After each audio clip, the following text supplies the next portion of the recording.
In international news, Russia unleashing a massive drone and missile attack on Kyiv overnight, killing at least 16 people and injuring dozens in the first direct attack on the Ukrainian capital in weeks. This CCTV footage captured one of the explosions from the overnight attack that targeted at least 7 districts across Kyiv. British Council and European Union offices were among buildings hit during the attacks. There are reports that the Russian ambassador to the United Kingdom will be summoned by the British Foreign Office over the attacks. The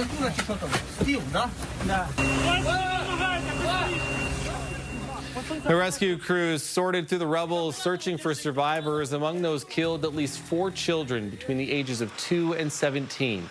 Ukraine's Air Force says Russia launched close to 600 drones and at least 31 missiles in the attack, which comes amid a flurry of diplomatic efforts to end the conflict.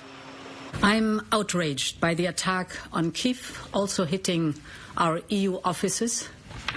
This was the deadliest drone and missile attack on the capital since July.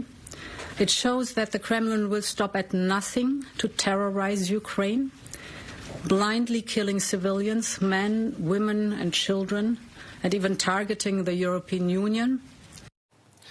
Well, joining me now is Walter Dorn, military and defense studies analyst. Walter, clearly an escalation on behalf of Russia, too, in these attacks that we saw overnight. What do you make of, in particular, I think, what was targeted and these 7 buildings in particular of the EU and of the British consulate as well? Yeah, it seems like the Russians are trying to put pressure on the Europeans. The Europeans are now the stalwart ally of Ukraine. The United States has taken a back seat, and it's the Europeans that are now paying for the weapon systems that the Ukraine is getting from the United States. So this is a pressure tactic. It's a Russian bullying, just as we've seen throughout this war. Russia is trying to use force to cause its opponents into submission. It certainly is concerning, and again, I take your point, too, in the fact that we saw this as well when the talks were ramping up between Vladimir Putin and U.S. President Donald Trump and an American business that was targeted in Ukraine as well. This seems to be the tactic, does it not, for the Russians? And do you think there are concerns clearly moving forward that as there are talks about a possible ceasefire, about a possible trilateral meeting in order to try to start to bring this conflict to an end, that this could become the norm again? I think that Russia will try and get a stronger negotiating position by a stronger battlefield position. But there's also just pure spite, revenge attacks, just the sense that anybody who dares to oppose Russia should be punished. And this is not conducive to negotiations. It's not going to help the Russians at the negotiating table. It's going to cause more anger. But somehow they feel that if they intimidate the Ukrainians enough, intimidate the Europeans enough, that there will be a better deal for Russia. But I don't think that'll be the case. It just makes people more angry. Yeah, I was going to say that anger, that outrage is clearly evident in Ukraine when you look at what is happening in the country right now.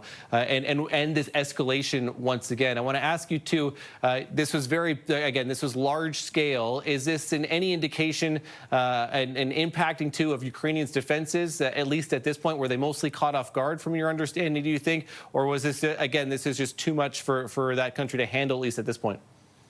Well, we've seen a whole new order of magnitude of Russian attacks. If you look at previous years, they were 100, maximum 200 aerial attacks. Now we're talking about 600, 700 attacks. That's in a given day. So the amount of Russian arsenal being poured into Ukraine is increased immensely.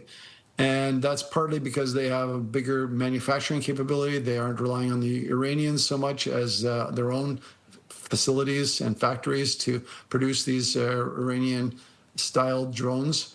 Also, the Chinese are providing a lot of dual-use drones that are being used by the Russians. So the capacity to use aerial attacks has increased.